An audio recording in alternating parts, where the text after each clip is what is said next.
हरे कृष्णा। श्रीमद् भगवद गीता 9वां अध्याय। उसके उपरांत श्री कृष्ण भगवान बोले,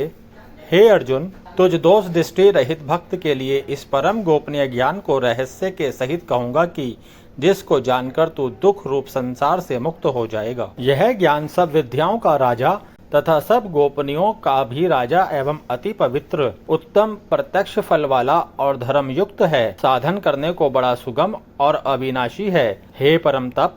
इस तत्व ज्ञान रूप धर्म में श्रद्धा रहित पुरुष को मेरे को ना प्राप्त होकर मृत्यु रूप संसार चक्र में भ्रमण करते हैं। हे अर्जुन, मुझ सच्चिदानंद घन परमात्मा से यह सब जगत जल से बर्फ के सदृश परिपूर्ण है और सब भूत मेरे अंतर्गत संकल्प के आधार स्थित हैं। इसलिए वास्तव में मैं उनमें स्थित नहीं हूँ और वे सब भूत मेरे में स्थित नहीं हैं, किंतु मेरी योग माया और प्रभाव को देख कि भूतों का धारण पोषण करने वाला और भूतों को उत्पन्न करने वाला भी मेरा आत्मा वास्तव में भूतों में स्थित नहीं है। क्योंकि जैसे आकाश से उत्पन्न हुआ सर्वत्र विचरने वाला महान वायु सदा ही आकाश में स्थित है, वैसे ही मेरे संकल्प द्वारा उत्पत्ति वाले होने से संपूर्ण भूत मेरे में स्थित हैं, ऐसे जान। हे अर्जुन, कल्प के अंत में सब भूत मेरी प्रकृति को प्राप्त होते हैं, अर्थात प्रकृति में लय होते हैं, और कल्प के आदि में उनको मैं फिर रचता हूँ। कैसे कि अपनी त्रिगुणमयी माया को अंगीकार करके स्वभाव के वश से परतंत्र हुए इस संपूर्ण भूत समुदाय को बारंबार उनके कर्मों के अनुसार रचता हूँ। हे अर्जुन, उन कर्मों में आसक्ति रहित और उदासीन के सदृश स्थित हुए मुझ परमात्मा को वे कर्म नहीं बांधते हैं। हे अर्जुन, मुझ अधिष्ठाता के साकाश से यह मेरी माया चराचर सहित सर्व जगत को रचती है और इस ऊपर कहे हुए हेतु से ही यह संसार आवागमन रूप चक्र में घूमता है। ऐसा होने पर भी संपूर्ण भूतों के महान ईश्वरीय रूप मेरे परम भाव को ना जानने वाले मूढ़ लोग मनुष्य का शरीर धारण करने वाले मुझ परमात्मा को तुच्छ समझते हैं, अर्थात अपनी योग माया से संसार के उद्धार के लिए मनुष्य रूप में विचरते हुए को साधारण मनुष्य मानते हैं, जो कि वृथा आशा, वृथा कर्म और वृथा ज्ञान वाले अज्ञानी जन राक्षसों के और असुरों के जैसे मोहित करने वाले तामसी स्वभाव को ही धारण किए हुए हैं। परंतु हे कुंती पुत्र, देवी प्रकृति के आश्रित हुए जो महात्मा जन है, वे तो मेरे को ही सब भूतों का सनातन कारण और नाश रहित अक्षर स्वरूप जानकर अनन्य मन से युक्त हुए निरंतर भजते हैं। वे दृढ़ निश्चय वाले भक्तजन निरंतर मेरे नाम और गुणों का कीर्तन करते हुए तथा मेरी प्राप्ति के लिए यत्न करते हुए और मेरे को बारंबार प्रणाम करते हुए सदा मेरे ध्यान में युक्त हुए अनन्य भक्ति से मुझे उपासते हैं। उनमें कोई तो मुझ विराट स्वरूप परमात्मा को ज्ञान यज्ञ के द्वारा पूजन करते हुए एकत्व भाव से अर्थात जो कुछ है सब वासुदेव ही है इस भाव से उपासते हैं, और दूसरे स्वामी सेवक भाव से और कोई बहुत प्रकार से भी उपासते हैं। क्योंकि श्रोत क्रम मैं हूँ, यज्ञ क्रम मैं हूँ, स्वधा अर्थात पितरों के नियमित दिए जाने वाला अन्न मैं हूँ,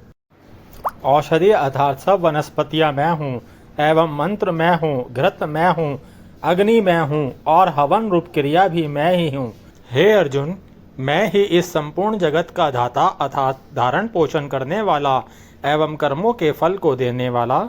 तथा पिता माता और पितामह हूँ, और जानने योग्य पवित्र ओंकार तथा ऋग्वेद, सामवेद और यजुर्वेद भी मैं ही हूँ।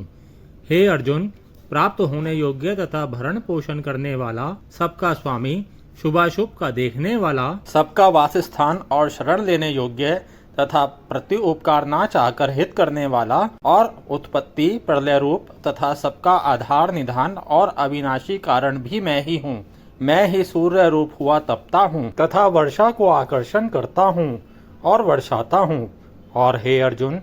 मैं ही अमृत और मृत्यु एवं सत्य और असत्य भी सब कुछ मैं ही हूँ। परंतु जो तीनों वेदों में विधान किए हुए सकाम कर्मों को करने वाले और सोमरस को पीने वाले एवं पापों से पवित्र हुए पुरुष मेरे को यज्ञों के द्वारा पूजकर स्वर्ग की प्राप्ति को चाहते हैं, वे पुरुष अपने पुण्य के फल स्वरूप इंद्रलोक को प्राप्त होकर स्वर्ग में दिव्य देवताओं के भोगों को भोगते हैं। वे उस विशाल स्वर्ग लोक को भोगकर पुण्यशील होने पर मृत्यु लोक को प्राप्त होते हैं। इस प्रकार स्वर्ग के साधन रूप तीनों वेदों में कहे हुए सकाम कर्म के शरण हुए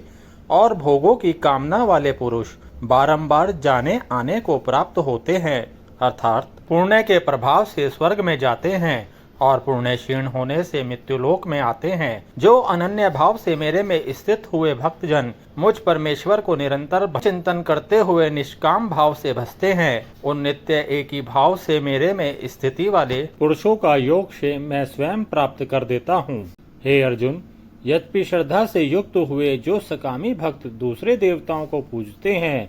वे भी मेरे को ही पूजते हैं, किंतु उनका वह पूजन अविधि पूर्वक है, अर्थात अज्ञान पूर्वक है, क्योंकि संपूर्ण यज्ञों का भोक्ता और स्वामी भी मैं ही हूँ। परंतु वे मुझ अधियज्ञ स्वरूप परमेश्वर को तत्व से नहीं जानते हैं, इसी से गिरते हैं, अर्थात पुनर्जन्म को प्राप्त होते हैं। कारण यह नियम है कि देवताओं को पूजने वाले देवताओं को प्राप्त होते हैं, पितरों को पूजने वाले पितरों को प्राप्त होते हैं,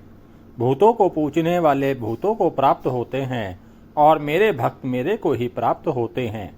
इसलिए मेरे भक्तों का पुनर्जन्म नहीं होता। हे अर्जुन, मेरे पूजन में यह सुगमता भी है कि पत्र पुष्प फल जल इत्यादि जो कोई भक्त मेरे लिए प्रेम से अर्पण करता है,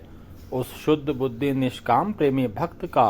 प्रेम पूर्वक अर्पण किया हुआ वह पत्र पुष्प आदि मैं सगुण रूप से प्रकट होकर प्रीति सहित खाता हूँ। इसलिए हे अर्जुन, तू जो कुछ कर्म करता है, जो कुछ खाता है, जो कुछ हवन करता है, जो कुछ दान देता है, जो कुछ स्वधर्माचरण रूप तप करता है, वह सब मेरे अर्पण कर। इस प्रकार कर्मों को मेरे अर्पण करने रूप संन्यास योग से युक्त हुए मन वाला तो शुभाशुभ फल रूप कर्म बंधन से मुक्त हो जाएगा और उनसे मुक्त हुआ मेरे को ही प्राप्त होवेगा। यद्यपि मैं सब भूतों में समभाव से व्यापक हूँ, ना कोई मेरा अप्रिय है और ना प्रिय है, परंतु जो भक्त मेरे को प्रेम से भजते हैं वे मेरे में और मैं भी उनमें प्रत्यक्ष प्रकट होता हूँ। मेरी भक्ति का और भी प्रभाव सुन। यदि कोई अतिशय दुराचारी भी अनन्य भाव से मेरा भक्त हुआ मेरे को निरंतर भजता है, वह साधु ही मानने योग्य है, क्योंकि वह यथार्थ निश्चय वाला है, अर्थात उसने भली प्रकार निश्चय कर लिया है कि परमेश्वर के भजन के समान अन्य कुछ भी नहीं है। इसलिए वह शीघ्र ही धर्मात्मा हो जाता है और सदा रहने वाली परम शांति को प्राप्त होता है। हे अर्जुन, तू निश्चय पूर्वक सत्य जान कि मेरा भक्त नष्ट नहीं होता, क्योंकि हे अर्जुन, स्त्री वैश्य और शूद्र आदि तथा पाप योनि वाले जो भी कोई होवे वे भी मेरे शरण होकर तो परम गति को ही प्राप्त होते हैं। फिर क्या कहना है कि पुण्यशील ब्राह्मण जन तथा राज ऋषि भक्त जन परम गति को प्राप्त होते हैं। इसलिए तू सुख रहित और शरण भंगुर इस मनुष्य शरीर को प्राप्त होकर निरंतर मेरा ही भजन कर, अर्थात मनुष्य शरीर बड़ा दुर्लभ है परंतु है नाशवान और सुख रहित। इसलिए काल का भरोसा ना करके तथा अज्ञान से सुख रूप भासने वाले विषय भोगों में ना फंसकर निरंतर मेरा ही भजन कर। केवल मुझ सच्चिदानंद घन वासुदेव परमात्मा में ही अनन्य प्रेम से नित्य निरंतर अचल मन वाला हो और मुझ परमेश्वर को ही श्रद्धा प्रेम सहित निष्काम भाव से नाम गुण और प्रभाव के श्रवण कीर्तन मनन और पठन पाठन द्वारा निरंतर भजने वाला हो तथा मुझ शंख चक्र गदा पद और किरीट कुंडल आदि भूषणों से युक्त पीताम्बर वनमाला और कौस्तुभ मणिधारी विष्णु का मन वाणी और शरीर के द्वारा सर्वस्व अर्पण करके अतिशय श्रद्धा भक्ति और प्रेम से विवलता पूर्वक पूजन करने वाला हो और मुझ सर्वशक्तिमान विभूति ऐश्वर्य माधुर्य गंभीरता उदारता वात्सल्य और सुहृदयता आदि गुणों से संपन्न सबके आश्रय रूप वासुदेव को विनय भाव पूर्वक भक्ति सहित साष्टांग दंडवत प्रणाम कर। इस प्रकार मेरे शरण हुआ तू आत्मा को मेरे में एक ही भाव करके मेरे को ही प्राप्त होवेगा। इति श्रीमद् भगवत गीता रूपी उपनिषद एवं ब्रह्म विद्या तथा योग शास्त्र विषयक श्री कृष्ण और अर्जुन के संवाद में राज विद्या राज गुह्य योग नामक 9वां अध्याय। हरे कृष्णा।